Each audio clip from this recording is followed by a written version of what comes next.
Since 2021, the European Central Bank has been flirting with the idea of introducing a central bank digital currency, otherwise known as a digital euro.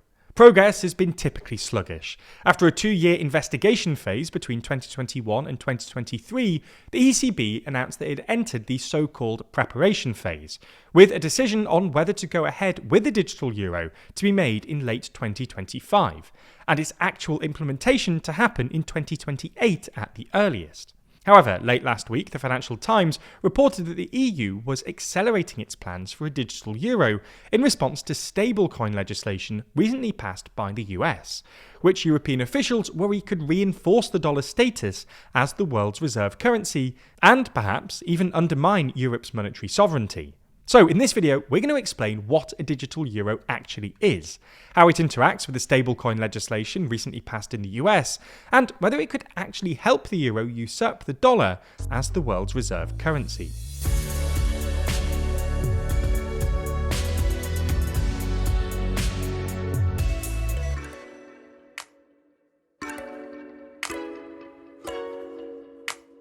Have you ever wondered how much money TLDR makes each year? Or who's funding our journalism? Well, we think transparency is super important. So we answer both questions in our recent video. It's linked in the description. So the best way to understand the digital euro is to see it as an alternative to the current payment system. When you use your credit or debit card to pay for something, you're basically sending money from your bank account to the seller's bank account. This might feel like a simple, instant process when you tap your card, but that payment has to actually be facilitated by a payment processor, which acts as a trustworthy middleman between your banks. The issue for Europe at the moment is that the continent's payment processing network is essentially dominated by American companies, most notably Visa and Mastercard, who process more than 50% of all card payments in Europe. The EU has been trying to nurture a European alternative for some time now, but this hasn't really worked, largely because Visa and Mastercard are protected by what are known as network effects.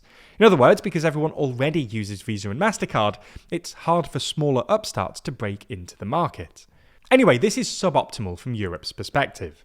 For starters, Visa and Mastercard's de facto duopoly means billions of euros are constantly flowing out of the European economy into the pockets of US corporations, and the two companies can charge ever higher transaction fees without any real threat of competition, which has become a real point of irritation for European retailers.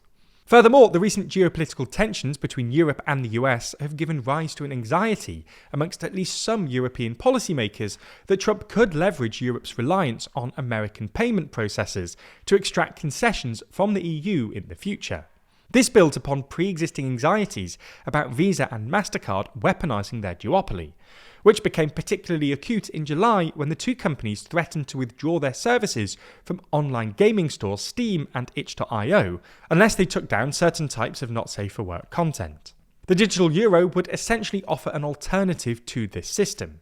While there are still lots of details to be worked out, the basic idea is that, instead of having a bank account with a commercial bank, you would set up a bank account or wallet with the European Central Bank, where you could hold digital euros, which could be accessed via either an app or a card.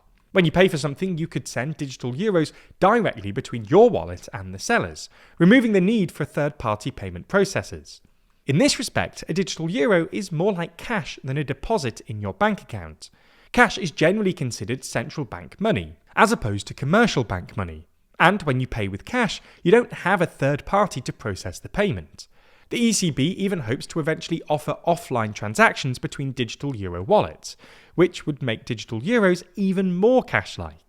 Anyway, this is sort of the main argument in favour of a digital euro at the moment.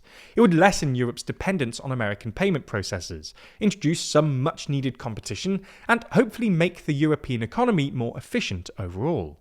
But the second argument in favour of a digital euro, and the reason that the EU is apparently accelerating its implementation, is to maintain the euro's competitiveness against the dollar, especially in light of the Genius Act.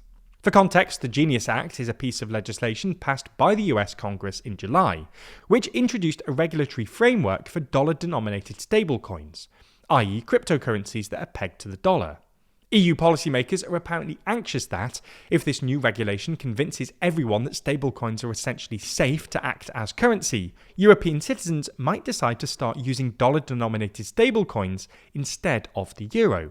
This would create yet another dependence on the US and reduce the efficacy of Europe's monetary policy. For instance, cutting interest rates, as the ECB is currently doing, wouldn't have much of an impact if lots of Europeans were using dollar-denominated stablecoins instead of euros. The digital euro would act as an alternative digital currency, thus reducing the risk of a European flight to dollar-denominated stablecoins. The digital euro also has certain advantages over dollar-denominated stablecoins. Most obviously, the digital euro would be issued by the European Central Bank, so you'd always know that one digital euro is worth, well, €1. But dollar-denominated stablecoins are issued by private crypto companies like Tether or Circle, which means, even if they're regulated, there's always a risk of them going bankrupt, which would leave you unable to actually convert your stablecoins into dollars. This could even give the euro a global edge over the dollar, especially if investors get anxious about the dollar's entanglement with crypto via stablecoins, and maybe even help the euro establish itself as an alternative global reserve currency.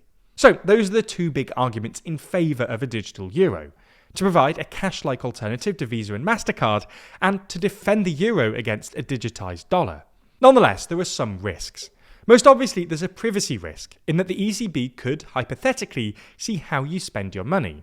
In fact, basically everyone could see how you spend your money if the digital euro were run on a public blockchain, which is something EU officials are apparently considering to accelerate its implementation. But there are also financial stability risks. In the immediate term, there's a risk that people moving their money from commercial banks into digital euros could bankrupt the commercial banks, although the ECB plans to offset this risk by limiting how much you can deposit in your digital euro wallet and offering zero interest on digital euro deposits. In the longer term, there's also a risk that, if people start storing lots of their savings in digital euro wallets, commercial banks wouldn't have as much cash on hand to lend with, reducing credit creation and slowing down the economy. Perhaps most worryingly though, there's a structural risk in monetary blocs, like the EU and US, racing each other to digitise their currencies, which is something that should really happen slowly and carefully. Now, the Genius Act has been covered thoroughly across the media landscape, with 232 sources reporting on it. Taking a closer look, you can see that 22 of them came from the left, and 23 of these sources came from the right. It's clear that there are some vast differences between each side of the political spectrum, with the right framing the Genius Act as innovative and the left generally framing it as reckless. We're able to get this in-depth analysis thanks to our sponsor this week, Ground News, a website and app that collects articles from around the world, helping you burst your media bubble. For every story just like this one, you're able to see just how many sources are reporting on it, as well as where those sources fall politically. And that's important, as the same story can take a completely different meaning depending on how it's framed to us. Something that we find helps us tackle this problem even further is their fantastic blind spot feature, a newsfeed dedicated to showing us which stories are improperly covered by one side of the political spectrum or the other. Here you can expand your own viewpoint, or simply help you understand someone else's media reality. It's no secret that the current media landscape is constantly trying to capture your attention and sway you one way or the other. So having a tool that helps you understand bias and how it affects the media you consume is extremely crucial. If you're interested in staying on top of the news and want to explore more of the amazing features Ground News has to offer, we're offering 40% off the Unlimited Access Vantage Plan subscription by using the link in the description or scanning the QR code on screen. This offer is only available here, so make sure you go to ground.news/TLDR or click the link in the description to get started today.